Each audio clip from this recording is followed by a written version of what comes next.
Hello and welcome. You're watching us on Café New Canadians. Today, we're going to talk about how to pivot your career through a pandemic. And we'll be joined by a pair of newcomer entrepreneurs and entrepreneur slash mentor to talk about how to create your own work opportunities in a unfamiliar and uncertain work environment. And we're going to run through some strategies and their own personal experiences of what it takes to make it through a pandemic when it comes to your professional skills and your careers. Um, this session is brought to you by New Canadians TV. New Canadians, we are a television and web series dedicated to New Canadians. We have a nationally aired program and we are present across digital platforms on YouTube, and we have our own website, and we are committed to giving you credible information on settlement, education, lifestyle, career, and so much more to help you advance your career and your life in Canada as a newcomer. And you can follow us and connect with us and just continue the conversation across our digital platforms. We also have our new Facebook group. We encourage you to join us there as we finish this 1 hour chat with our guests. We want to hear what you felt about today's session. What are your questions? What didn't we answer? What else can we talk to you about? And this session is also brought in association with ACCESS Employment. They connect employers with qualified talent from diverse backgrounds. And I'm your host for this evening, Vasudha Sharma, and I'm very pleased to welcome today's guests. Peter Hawkins, Managing Director and Controller at Hawk Logistics. Peter is a seasoned entrepreneur and he regularly mentors, guides, and coaches newcomer talent in the supply chain sector. We are also joined by Zisan and Arif Ogun Sari, founders and co-directors at OZ's Global Consultancy and Traders Nest Canada. They have a background in government and corporate jobs, and they're newcomers to Canada, and we're going to learn about their journey and how they pivoted their career during this pandemic. And all three of our guests today are ACCESS Walk of Fame winners for this year. So congratulations to all three. Thank you so much for joining me today. Thanks Delighted so much to be here. for having us. Okay, so I want to begin with Peter. Peter, you've dedicated your entrepreneurial, your business, Hawk Logistics, to not only work for that line, but also to mentor and kind of coach all the amazing talent that comes your way, but maybe they don't know how to make it in this industry. What are you telling them differently during this pandemic? What are they facing right now? Because it's such a niche sector and requires niche skills. Absolutely, it does. One of the things that we have to remember is the best candidate for our industry, for international supply chain, is the foreign trained professional. So those individuals who have experience outside Canada are ideal. The trouble is when they come to Canada, they don't have a network. And finding that network when you can't actually meet somebody and shake their hand becomes very, very complicated. So what I do is I really go out of my way to show them how to network in the cyber flesh. So how to make those connections where you really just use your usual professional skills, but you make sure that your LinkedIn profile is professional and your communications are detailed and typo free, and that when you reach out to somebody, you reach out with a reason, not randomly. And when they answer, you respond. That's, I think, the key difference there is just when you're networking, be professional about it and pay attention to the details. That's really all there is to it, because everything else, your foreign experience, English as a second language, all that stuff is the same with every candidate. So you're not less than any candidate. You're only less than another candidate if you're not professional. And that's the number one thing I tell everybody is present yourself in the most professional way. And that was that. That's excellent advice.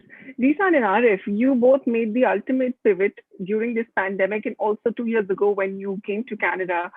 You both have background in government and corporate jobs and such rich trade experience. And as you came here and faced the initial challenges of finding your foot in the door, what made you want to turn entrepreneurs and create your own work opportunities? Maybe I can give a start on this one. So first of all, thank you so much for having us. It's a great honor to be guest today. Well, so just you mentioned. So I started my career as a kind of government official. I was working with the competition bureau, and I did the job for 10 years. And when you are working for a government, you are a public servant, so it's something very privileged. So what you should do is, to serve the purpose of the institution and the best interest of your country. So this is how you act as a public servant. But when you become a corporate worker, that's something totally different. So right now, the primary target is completely different what you were doing on the governmental job. And when it comes to becoming an entrepreneur, so I always assume that I am ready to be an entrepreneur, honestly. Okay. So, but when me and my wife jump into this initiative of us, I just realized that, there has many different perspectives that we haven't prepared for. Okay. So establishing a company, being the shot caller and CEO at the same time, and working with your wife on an equal basis. So these are, maybe the last one is the most challenging one, but I'm just kidding. So I'm great to have such a partner, business partner and a wife. So that was a huge challenge. But when it comes to give a try, so it was the right time. So we worked for the government for considerable amount of time. And I also worked for one of the largest mobile telecommunication service provider in the world for another time in both in Istanbul and London. So a career that spans for 8 years. So I just told myself, okay, I did enough on the both worlds. So why did it's time for us to try a new thing. And this is how we come up with the idea of establishing our own services. And let's do what we want to do, not something told by the upper management, but let's try ourselves. Let's put our idea into life and let's see how it will shape. And Canada is one of the best places that you can take such a risk and maybe initiative. So from from my perspective, I thought that the transition will not be so difficult because more than 10 years I worked in the government as a foreign trade expert. So my job was to provide, insight to the business people to increase their commercial relations with other countries. So I thought that I will continue my previous work, my previous job, and I will use all my expertise on this, on my entrepreneurial way. But what I realized that in fact it's not so easy. You need to change your perspective, your way of thinking, and I think this is a great transition. Even previously you were working for the public good, but currently now you are working only for some people to help your customers. So I think this is a really different perspective. Can I ask a question? Sorry, Vasudha. Zisan and Arif, do you find that one of you is more conservative and one of you is more aggressive? One of you is more adventuresome? Okay, so I couldn't agree more on this, Peter, because as just you said, actually I was considering myself as a kind of risk taker, but when we got into this, we just found out that as actually he's the risk appetite person and the conservative person. So it was this is something we found out when we jump into this. So I work in one of the multinational companies in UK. But I always consider myself, okay, I'm ready to new adventures. But, as just you put out, my wife proven to be more. I am more adventurous. I can take more risks. I always think that why not try to this? If you work hard, I always believe that you can be successful. Yeah. So that's why I think I'm never afraid to take a risk. You just guess it correctly. So. Yeah. I could see a little yin and yang there. Yeah, definitely. It sounds like a perfect balanced partnership. So for our viewers, Zisan and Arif, can you tell us what you do right now and how you are now kind of helping the community during this pandemic? the business that you got into? So, go ahead. Okay. You are the more equal partner. Yeah, go ahead. Okay. In fact, while we started our business, it was at the mid of 2019. So our planning is not to take such a big risk, just to provide consultancy services. But then the pandemic come out, so we need to change our perspectives, because no one at that time wanted to invest in Canada, or anyone from Canada wanted to invest to Turkey. So we couldn't find people for businessmen who would like to take this kind of risk. So at that moment, we decided to why not use some other advantages, like we know export and import. We are providing advices, so let's do on our own. Mm-hmm. At that time, Canada has need PPE product, PPEs.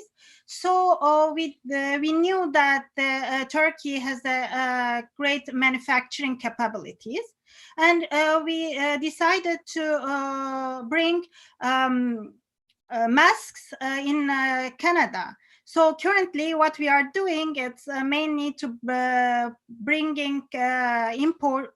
We are doing import and provide PPE for Canadian use. Yeah. So basically, the idea came from. So actually, our business model is based on, okay, whatever you want to deliver, we are here to help you. But when the pandemic came out, so we decided, okay, maybe we shouldn't wait for it, because there is a need in Canada and there's a capacity in Turkey in terms of the textile manufacturing business. It's a kind of old business in Turkey, and they are very agile on this. And all of a sudden, Turkey started to import masks, personal protective equipment in more specific terms. So we just said that, okay, why don't we bring those things into Canada and put the use of Canadians, because there was a call from the federal government, from the Ontario state, so pretty much everywhere. So this is how it started. So this is how we responded to COVID-19, and this is, I believe, our duty to country as far as we can. That's brilliant and beautifully put. Peter, as we were discussing just before the session that, 20 years ago, even you reinvented your career and launched your business. So essentially, the concept of making a career pivot is not really new, but during the pandemic, it's now more than ever really important. It certainly is. From just the way we do our business, it's a lot different now, because with all the cancellation of airlines, we don't have. So for anybody who doesn't know, my company is an international shipping company, and we move cargo anywhere through ocean, air, trucking, or rail. And with all the airline flight cancellations, the passenger flight cancellations, that became a real problem, because people don't realize just how much cargo is in the belly of a passenger flight. It's tons, and we had tons per week on many different flights. With the cancellation of those, we had two issues. First of all the other flights, all the freighter flights, suddenly the prices jumped in the same phone call from $1.60 a kilo to $4 a kilo to $19 a kilo. And suddenly people are thinking, do I need to pay it, or do I need to have it here right away? And without capacity, I couldn't move it anyway. So I was now suddenly trucking things to Miami and flying them out of Miami, or trucking to Mexico, or trying to find some other avenues. And of course, using ocean, which is cheaper, but it is much longer. But there's also a shortage of containers. So the actual process of my company is one giant problem. The staff issues and the mentoring issues became quite different too. Everything went online. So I do a handshake workshop that I couldn't do. And it's the best handshake workshop in the world, where I really show people how the Canadian handshake is something special and meaningful. But since I can't do that, I try to coach candidates on how to present themselves professionally, as I spoke before, and with our own staff, how to keep them safe, how to keep them engaged. So we had a large group who worked from home while we installed plastic dividers, and then got a protocol established where we are all wearing our masks and hand sanitizer everywhere and all that stuff, and taking temperatures, and then doing an assessment every morning. And it's taken a while for everybody to do that and to get used to it, but we're also ramping up to Christmas. So we have 10 casual staff in the warehouse working, and so getting those people committed to doing it and trying to get everybody engaged. So my argument is you have to be a leader even if you're just leading yourself. So I forgot is an unacceptable answer. So I give everybody the responsibility to make the decision to protect everyone else. And it seems to be working. And it's unusual for somebody to forget. Everybody really does try very hard to take responsibility there. One other thing, though, is we spend a lot of time. There are many mentors in our company who try to help people, and I'm the only Canadian-born person in the company. Everybody is from somewhere else, and they all have their story. And because they have their story, just as Zisan and Arif have their story, Vasuda, just the way you have your story, sharing that story is mentoring. And one thing that has happened with COVID is it's a great equalizer. You can now talk to the highest person in an organization and the lowest person in an organization and everybody in the middle, because they're all online, they're all taking calls, and you can share your stories. So what has really been a most interesting pivot for me is not the way we do business, it's not the way I protect my staff, but it is the way we communicate outside. We are willing to share those stories and to share them at every level. And I think that's been quite exciting for us. Peter, what is your advice to newcomers who want to be entrepreneurs or newcomers in the supply chain sector, young talent?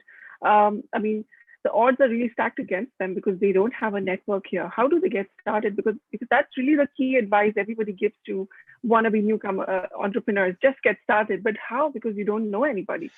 I think there's a series of real steps. And I think Zisan and Arif took some of those steps too, because you didn't just decide to start an international consultancy and then just do PPE. You followed the steps to create that company, and you followed the steps to get the connections to bring things in and to get approvals and get your stuff approved. All of that stuff is a series of steps. The same way with newcomers. Their pre-arrival plan, you must do it. You cannot come here cold. You should absolutely take advantage of organizations like ACCESS Employment. ACCESS Employment has bridging programs that really puts you in your industry. You folks took the entrepreneur one, right? Yeah. And you know, I bet you it made contacts. It helped you build a network. It also exposed you to a group with you. In the supply chain bridging program that I work a lot with, and I work a lot with schools as well, it's really about understanding what a network is. It's not just a collection of names.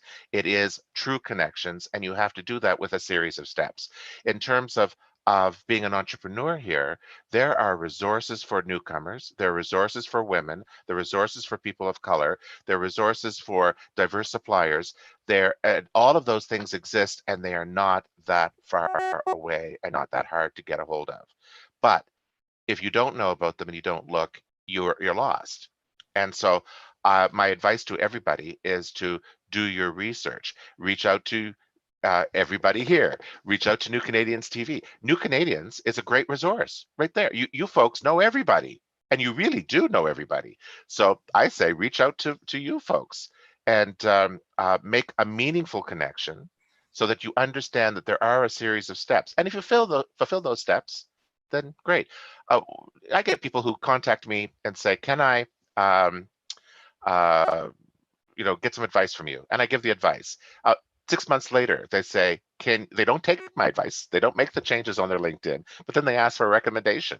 And I shut them down. I say, you didn't do it. You didn't follow the steps. So I want everybody to understand there are steps. And if you fulfill those, that your chances of success go up exponentially. They really do. Peter, I have a question coming in for you from Luis Filipiana. Peter, he asks, how would you say the Canadian handshake translates to the current situation we find ourselves in?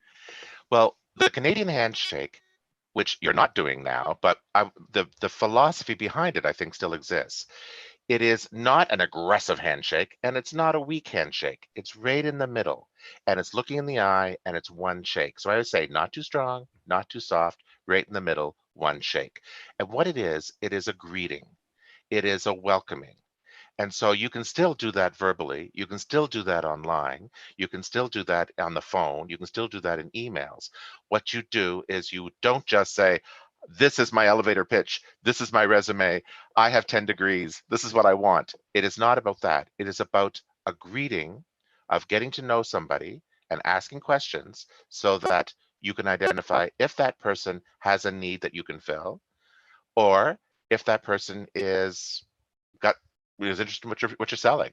And it's really about making that connection. So while you're not doing a real handshake, although it's something that's I've noticed as people joke with me about the handshake online all the time. And so I think that's pretty fun. And again, when you do have those actual face-to-face meetings where you are indeed wearing your mask and you're doing this, I'm a big non-believer in this. You know, when you hit people with the elbow, I'm thinking, man, I don't want that. I want to have a conversation. Tailing on that question, I want to ask you, a lot of newcomers have a problem, not a problem, but they're hesitant and it's kind of awkward asking, how are you? I mean, how are you translated in our mother tongue could mean various things and you respond differently. I feel how are you is also a very Canadian thing here, right? It is how we say hello. So you are in Canada and we have Canadian cultural things. People always say, oh, there's no Canadian culture. There's tons of Canadian culture. You're judged on all kinds of obstacles that you never knew existed. So in the how are you, it is, in the answer, of course, is, I'm fine. I'm okay. How are you? And of course, it's really nothing, but it's everything. It shows the act of asking it shows a comfort level that a potential employer will say, oh, that person understands the greeting. And so, for instance, when people call me Mr. Peter, I know right away that while they're being respectful, they're showing their foreignness, their discomfort with being in Canada. Because in fact, we're quite casual about that. We call each other by our first names. And if somebody says Mr. Hawkins, they're talking about my dad. And so, so I encourage everybody to have self-confidence. Look at Zisan and Arif, your expertise and your experience is far beyond mine. And the fact that you landed on your feet so quickly, I took 20 years and you did it in a year, so I know I'm serious. I think what foreign trained professionals forget is you probably have much better training. And it really is a case of confidence. You need to be confident about your experience without being arrogant. Okay, but you need to be confident. Mm-hmm. Definitely agree. Yeah. Zisan and Arif, what is the role of, have mentors played a role in your journey since you came here? And what about your association with ACCESS Employment? What did you feel about social integration services in Canada as newcomers? Let me answer the question. Because when we came here in Canada, especially in Ontario, we didn't know anyone. That's the fact. As just Peter described. Yeah, we were all alone. We were all by ourselves. We didn't know anyone from Turkey. We didn't have any family member in here. So we need to get connected with people. And the first person that we connected with is our real estate agent, of course. We need to find a house. Yeah, we need to stay. Yeah, so we need to stay, please. And she recommended to us to meet someone else, and it's established one by one. And I think it was in the third link that we learned about ACCESS. And the moment we learned, we directly visited their places in College Street. And from that point, almost I joined every workshops, or a couple of bridging programs, and try to connect with as much people as possible. And I was lucky enough, because I was a woman, there was a woman entrepreneurship program. And I should always mention their name in ACCESS, from ACCESS, like Ketchen Wilding, Mariam Nehrir, Lynn Amarin. Those are the people are really opened our way to go. But more than that, I also mentioned in our award ceremony that I had a mentor, Katie Richards, who helped me in every aspect of my decisions. And while you take these kind of decisions for 2 years, for example, of now it's 1.5 years, it's always up and downs, and you always hate sometimes, and you are always like moments that you are very happy.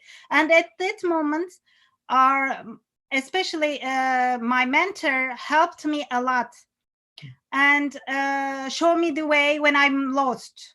So, but again, as Peter mentioned, what she asked me is to do my work. Yeah. I needed to do my work, and then I need to listen her advices and act accordingly. Yeah.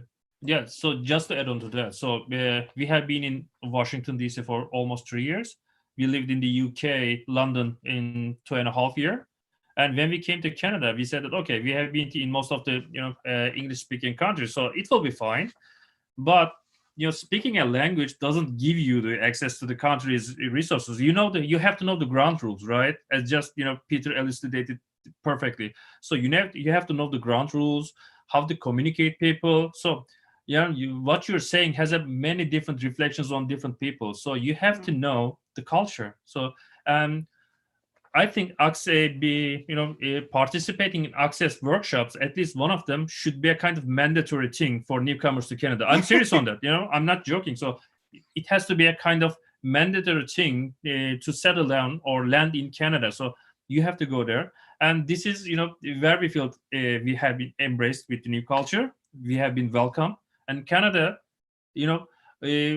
probably one of the most embracing countries in the world in terms of accepting immigrants. But still, I don't have the other countries, immigrant-based countries, have institutions like ACCES. I'm not sure. So Canada is doing a fantastic job on this, and I'm also completed 2 programs in ACCES ACCES Employment. One of them is the entrepreneurship. The other one is the leadership connection, which we have been at good hands of Eva Balinska and Victoria Woodcock. We are still in touch. So this is how you build your network.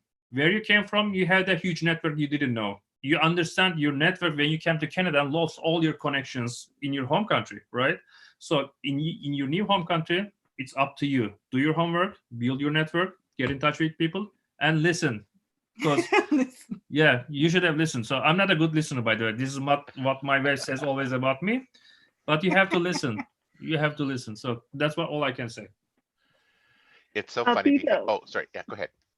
Sorry, I have an audience question for you. Oh, yes. Do you think that online networking with people from different cultures is a challenge in terms of communication? This comes from Armando Santos. And actually, I was going to ask you, you have been emphasizing that you must get out of your culture to build your network. And that's really critical for newcomers.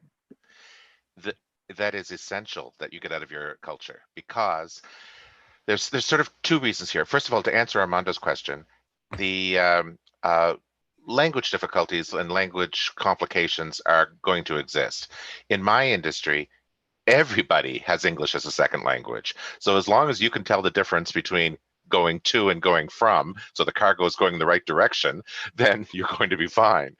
But I do urge everyone in those initial communications to use spell check, to use Grammarly, to speak to a native speaker, and make sure your communications are as perfect as you can make them. And make sure that any kind of marketing material that you're using for yourself, your CV, your LinkedIn profile, and everything has been totally proofread, because you need to have that perfect. You will, despite the fact that you speak 3 languages, you're going to be judged poorly if you have an English typo.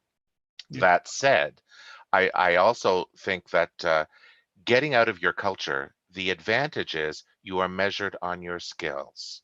You're no longer measured on the cultural shorthand. So if you are Chinese and work for a Chinese company, if you're Indian working for an Indian company, if you work with somebody who knows the culture back home and knows the price structure back home, you're going to be lowballed. You're going to be lowballed in salary. You're going to be just that convenient shorthand is going to happen. If you can work in a company that has a culture different from your own, then you'll discover that your skills will be what are measured. Now, it sometimes feels hard to get into those kind of companies, but I really think that everybody deserves a crack at it to see the difference. Now, it's funny because I'm married to a Brazilian. We do lots of stuff in Brazil, and I have a company full of Brazilians, and I can't get away from them. But what I discovered is the people who are we really try to measure people by their aptitude, their community-minded spirit, their skill base, their willingness to deliver. And if there is a shorthand, the second I get in the middle of it, it has to stop anyway because my Portuguese is crap and I'm the boss. So I urge everyone to truly think about that. It's funny. So Zisan and Arif, is your network Turkish now? Not entirely. So this is one of the things that we are trying to change it here. So I remember you were saying about how COVID changed the way of doing business, Peter. So yeah, it has a lot. So in terms of building your network here, we found enormous opportunities. Most of them, of course, online. But I am a competition expert who's highly skilled in telecommunications and newly emerging markets. Right now, I'm doing a master program at University of Toronto, a Master of Law on Innovation, Law, and Tech. So it's my job to how this technology will change our lives. And there are good things and bad things on this, right? So before the COVID, everyone is blaming social networks that it's creating social distance between people, right? And after COVID, they are praised for creating social distance. It's just how things are changed. So, but my job is still to understand how it will change the society, how we will regulate them, and how we will help them to expand overseas, right? So what I can say is, I never much in touch with my tech community before COVID. Right now, I'm almost joining conferences and seminars in Paris, London, Brussels, in United States. So even if it wasn't the COVID, probably I will not be hearing about them so far or so frequently. So this is a huge opportunity, not to just get in touch with your community where you're coming from, but also the other communities. So there's a lot. So this is how I'm trying to use it. These new developments, if I may say so. It's so exciting that I just want to add that these opportunities, these webinars like this one, I watch a podcast, a webinar of some kind every day. Now, sometimes it's in the morning, before I've left for work, but I try to do it every day because although there's a plethora of them and you're going, oh my God, there's just so many, there is something of real value in those. And they're not just talking heads. I actually saw a terrible one yesterday, but I stuck it out. It didn't get better, but everyone else has been terrific. I think it's a great time, and we have so many tools and free platforms that are disposable at our disposal to build your brand and promote your brand and really present your authentic self in a professional manner. LinkedIn being the easiest one. Peter, as a business owner and entrepreneur yourself, why do you think it's important? And you hire newcomers. Why do you think it's important to do so? And I think your words would probably serve as as encouragement to our newcomer viewers that yes, we have something unique to offer. Well, that's 100% true, particularly because of my industry. But Arif, you just said something very important. At the very beginning, he said, it is our duty. It is our responsibility. And I absolutely believe that. I think you spoke a real truth there, that as a Canadian citizen, I have a duty to treat my fellow citizens, newcomers, old timers, whichever way they are, to give them the best possible shake. And the fact is, with our population as it is, I need somebody to pay for my retirement and to have a nice tax base. But ultimately, I think I'm excited about the people that I meet, the newcomers I meet. They really, so many of them are full of promise, full of excitement. I look at you two. Look at this. You're running a company. You're entrepreneurs. You're doing a master's program. I'm thinking, oh my goodness, I'm lazy. I'm not doing anything. But I talk to so many newcomers whose experience is just impressive, incredibly impressive. Their ability is impressive. They don't have a network. That seems to be the only problem, is they don't have a network. And the networks that are here have not learned how to extend to those people. But it is improving every day. You know, we have government policies that are doing a lot of outreach, and that's exciting. I think they're still in silos. I'd like to see them communicating more with each other. But I also think opportunities like this, where we are telling everybody, this is what's out there, and we're not only educating the newcomer of what's out there, but also the people who are here who have opportunities, that becomes a real chance to make things better for everybody. I do believe that if you can give an opportunity to a newcomer, that is actually not only going to help this country, but it's going to help you. It's going to help you understand that we all share this country and have value. And Arif, I take my hat off to you, because what you said was exactly what I believe. Yeah, and as newcomers, we should keep the cycle of giving and advising and helping. We should continue that cycle 4 years into Canada. And if somebody reaches out to me, I'm always available to help and offer my little advice from my little experience here. Zisan and Arif,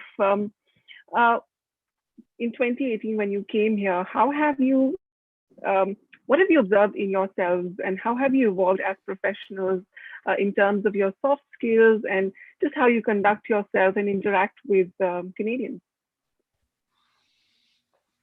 So thanks so much for that question, because it's touching on a very focal point of adapting to the new environment.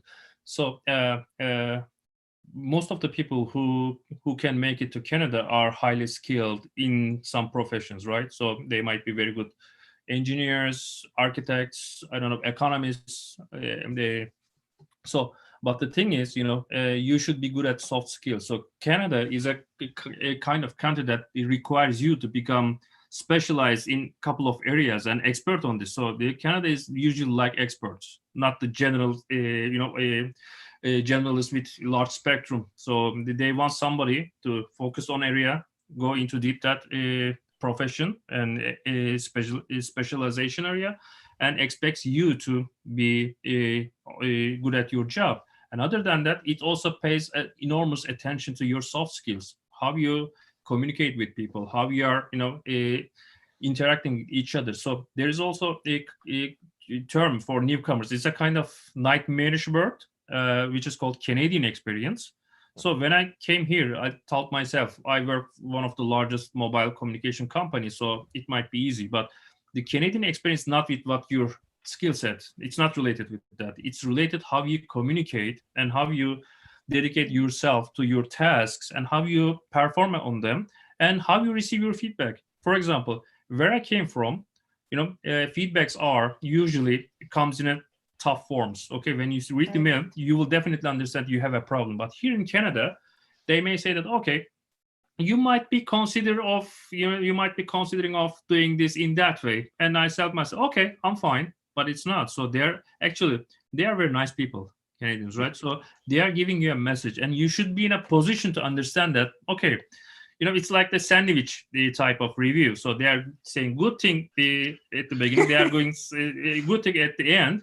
In between, there's a little message that you should be getting off. And because of this, layer, if you are missing it, then you are not getting feedback. And that's a problem. And this is the thing that you should be understanding. Soft skills are quite important. So that's my experience. That's my journey. That's how I'm still trying to adapt myself to the Canadian environment. We do such a disservice by being nice, because I always tell people at the end of an interview, when they say, oh, I'm waiting for a call. And I said, well, what did they say? And they said, you were great. I really liked you. Thanks for coming in. I said, oh, that's a no. And they're all shocked. No, that's a no. And so it is, you're 100% right. And so I try to be quite clear about what it is. And people say, oh, you're rude. But I think I'm being clear, and that's really helping people. If somebody is coming to speak to me about something and I can see that it's not going to work, I'll tell them, my initial response is, oh, that's very interesting. I'm going to consider that, which is no. But in fact, now I just say no. But Zisan, did you have a similar experience of struggling to figure out what they were actually saying? Yes, definitely. I mean, as Ogun mentioned, it's not so easy because you are talking about the nuances, and because it is our second language, and by being polite and you make the message behind the actual actually your sayings, it's always difficult for me to figure it out how it's what is the real message. So but that's how we learn. I think the soft skill, it's mainly important at that point.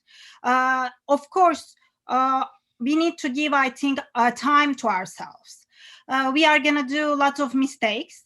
We are gonna fail in most of the points probably. But at the end, we are trying to learn.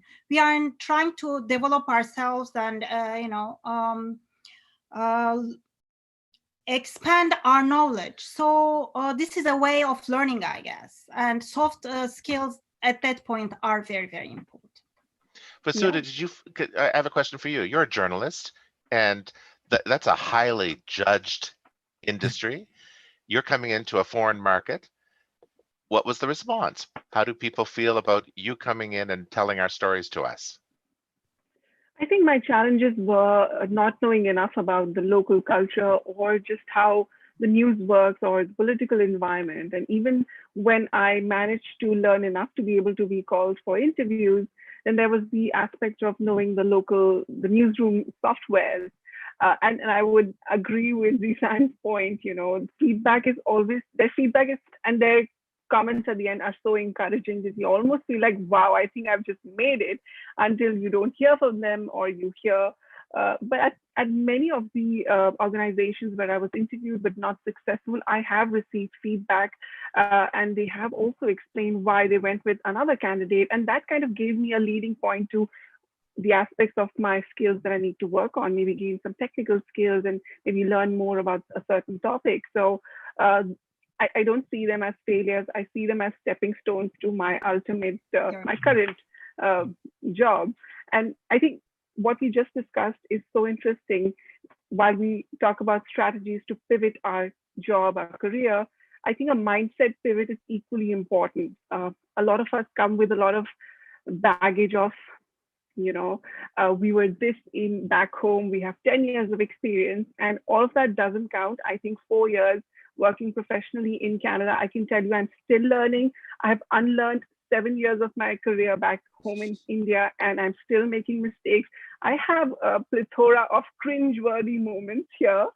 And I'm like, oh my God, 2 years ago, like the kind of in DMs that you're talking about, Peter, I've done those. I've been that person, and I'm now for the better. And if somebody does that with me, I now try to coach them. So talk to us about the whole mindset aspect of pivoting. Well, one thing that I think is a struggle is something else that Arif talked about, is the silos. Canada is a country full of specialists, and so many foreign trained professionals are professionals in many different areas, and they are generalists, and they're very quick to say, I can do sourcing, I can do procurement, I can do transportation, I can do all these things. Well, what they're trying to do is get the potential employer to choose one. Well, we're not going to do that. If you don't know what you are, why would I decide? That's the way we're thinking. So I encourage people to identify what it is they want to do of all the things they're trained for, and then to go down that road. And then the actual steps are going to be target companies, identify the company you want to work for, and identify who works there, what kind of people they hire. Try to make connections with those people by following them on LinkedIn. Make sure your LinkedIn is already professionalized in the beginning, and it's all about, it's not only about the soft skills. We are judging a book by its cover. You have to have a friendly professional portrait picture, a background image, a nice tagline, good, clear contact information, an essay. All that stuff really matters to show that you're professional. And then in your outreach, you're going to follow people, you're going to comment thoughtfully on their posts. And then once you actually get a connection going, then you can do the outreach and talk to them. When you're applying for jobs, apply for jobs that you actually want and can do. I'm not a believer in applying for every job that's out there. I don't think there is a benefit to applying to 50 or 60 jobs. I think the benefit is applying for the perfect job for you. And once you find that job, you also look at their competitor, because the same job exists in more than one company. And so I think that's something to really pay attention to. But yeah, many people struggle with it because the pivot is, it's a mindset. All the employers are changing, you are changing, the job is changing, so that becomes a very complicated thing. But one thing too that I want to hitch on to is the no Canadian experience crap. What that is, in my view, is a lazy response. It doesn't mean that you don't have, that Canadian experience is how you get a job. New grads get jobs, all kinds of people get jobs. What it means is, as a potential employer interviewing you, I have not thought enough about your foreign credentials to figure out if you can actually do the job, and I'm not sure I really can be bothered. Or it means that, and something I would come back to is have every potential candidate in the nicest possible way say, can you tell me what that means? Because you knew I didn't have Canadian experience when I came in, but I have international experience. I have worked in teams. I've worked with people from different points of view. I have, I can work, you know, I'm not bringing the news headline garbage that you hear about my home country. I am bringing my professional cosmopolitan experience to this. And so what you try to do is get a conversation going about that, because if you can address that in a confident, upbeat, positive way, you can actually finesse it and get around it. Ultimately, however, you really are trying to figure out if they are racist. Is the problem that they're just xenophobic and they're racist, and that might be the problem. But I really think that for the vast majority, it's a little bit of laziness, it's a little bit of discomfort, it's a little bit of just not understanding what is really required. I have hired nothing but foreign trained professionals, and they can do the job circles around me. And in fact, we hire for attitude. If I think you're a go-getter, I can teach you how to do the job. The only times you need Canadian experience are if they're in those industries that really do require it, many of which should be shaken up, if you ask me. And so I urge you all to not be afraid of that, but have a prepared answer. That's for sure. Have a prepared answer. Thank you for shedding light on that, Peter. That's a great perspective. We have a question coming from Paulo Henrique Dantas-Lins. He asks, Peter, I do agree about it being hard to get a position when you are from outside Canada. Which piece of advice would you give for those who are struggling to get their first job in Canada besides building a network? I actually know Paulo. And Paulo is from Lambton College, and he is an outstanding candidate. So first of all, as part of his network, I'm going to give you a plug. He is a project manager in construction. He deserves an opportunity. He has lots of experience. So anybody out there who's interested in this candidate, I'm going to give him a plug right now because he's terrific. He was a leader at Lambton, and he really did go out of his way to help people. So he is an outstanding candidate. However, there are the steps, and the steps are targeting the companies you want to work in, identifying what those opportunities are and where you fit in. And so I urge everybody to start looking at the companies you want to work for and finding the opportunities there. And if you are uncomfortable with the steps, there's lots of people who can help you. You can always do a bridging program at ACCES or one of the other organizations, or you can always talk to me. And by the way, anybody can talk to me. I'm happy to give my advice, and I have lots of it. and I think it's I think there are opportunities that you can create by having the confidence to sell yourself. Please don't give up, because even though in this time with a shrinking market, there are still unfilled jobs, and that job exists for everyone out here. And maybe that job is you being an entrepreneur. Like you.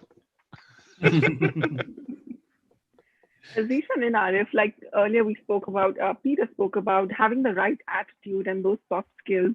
Have you consciously worked on developing that for yourselves? And uh, what are your key takeaways from the last 2 years? What do you think has kind of helped you stay in good stead these past 2 years and been able to find the opportunities that you have created for yourself in terms of having the right attitude?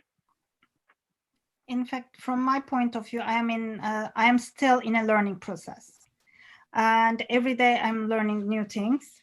And for example, even now, currently I'm following language courses, English as a second language, and there as well I learn how I should act, because as Peter mentioned, maybe we are bringing our international experience and our knowledge, but at the same time we have our own characteristics and our own way of doing things. But at the end of the day, I might be wrong. Do as Romans do. Am I right? This is the right expression, right? Okay, then. So you need to learn how to act as a Roman. So that's this was our decision. Yeah. When we moved here, we wanted to be really a Canadian. So we keep trying to learn. We keep following whatever people are doing, and those are not only the words that people take out from people's mouth, but those are also the way they sit, the way they say, even their looking are you can learn from even their looking or actions. Yeah, definitely. Yeah, definitely. So you should observe. Yeah, instead of trying to explain yourself on the day one, just listen. How Canadians are narrating themselves. Are they getting in touch with people? And try to understand what they are trying to say. Again, these are very nice people, all Canadians. So it's a beautiful country, and everyone is nice. But there are messages, that you should be, paying attention between those nice words. So always. So you should be, on the how can I say? You should stop all your background thinking, and you should try to embrace the new way of communication here. So that's the key, I think. And spend time in Canada, and there are beautiful places and a nice organizations. So me and my wife always trying to join the community events. We are volunteering. So one of the interesting things. So where we came from, volunteering is just sometimes considered as wasting time, but here it's an integral part of the community. You should be contributing to community. That is something fantastic. This is something you should be doing. You should be giving to community, because the country is giving you something. You should be paying back any way you can do. You should do your part, and be a part of the bigger picture. So that's what I like in here in Canada. So my humble suggestion would be observe, listen to people, and try to adopt. That's very interesting. And it's easy to adapt. Being nice is something easy, right? So I like to talk with nice people. So it's not a Herculean task. So this is what we should be doing. And Vasudha, you pointed out very, very clearly. So you said that you are here for 4 years and you are still learning, right? So we are not there yet. We only spent 1.5 years or so. So we have much way to go to reach you. I'm not talking about even Peter, so he's Canadian already. So, and at least Peter, thank you so much for you're sharing your experiences and trying to help us here. So that's amazing. That's something amazing. So I always be Sorry. You're very kind, but I will tell you, you have no idea what I get back. You have no idea the sense of satisfaction, the reward of seeing someone else's success. I totally love it. I love it. It's funny because volunteering is, yes, I think it's part of the DNA, but it's been easy. It really has been. It's been easy because I know I have something to give, and I know people are willing to receive it. So it's just been lovely. Now, if I were volunteering to shove something down their throat, that would be a very different thing. But this, but this experience has been easy for me. And Peter, I think you've taught your mentees well. They're already networking with each other in the chat box, sharing their LinkedIn profiles. So good job there. Oh, yes, they are. Yes, I don't know who Armando is, but good for him. Okay. Peter, what is your one final advice, one do and one don't, do's and don'ts for our newcomer community? My do is you must take the steps to be professional. That is my do. It is absolutely mandatory. You must make sure your LinkedIn is professional. You must make sure your resume is professional. Without that, it's never going to happen. My don't is waiting for somebody to discover you. It's just not going to happen. That's all there is to it. It is not going to happen. You must take action, and you have the power. You have way more power than you think you do, but it will only be effective if you use it. I think not giving up and the power of small cumulative steps, consistently trying and trying really makes a difference. You know, it doesn't matter how big a step you take and who you contacted, but consistently doing it definitely yield results. From my experience, from Peter's experience, and Zisan Arif's experience. Thank you so much, all three of you, for joining me. Congratulations on your Walk of Fame Award win this year. And it's been such a pleasure hearing your experience. And I bet our viewers today really benefited from all the amazing advice you shared. Thank you. Thank you. Thank you so much. Thank you so much. And this was Café New Canadians. We were talking about how to pivot your career through a pandemic. We spoke about that and so much more. Let's join the conversation and continue talking on our Facebook group. That's the link there, facebook.com. And you can also connect with us through our digital platform and our Facebook group right there. Thank you so much. And if you like today's show, please let us know in the chat box as you close this session. A survey will pop up on your screens. Let us know what you thought about the session, what kind of guests we can bring next time, and what kind of topics you want to talk about. What can we advise you more on? What kind of resources can we bring you? We'd love to help you and our newcomer community during this pandemic, especially. Thank you, and we'll see you again on Café New Canadians.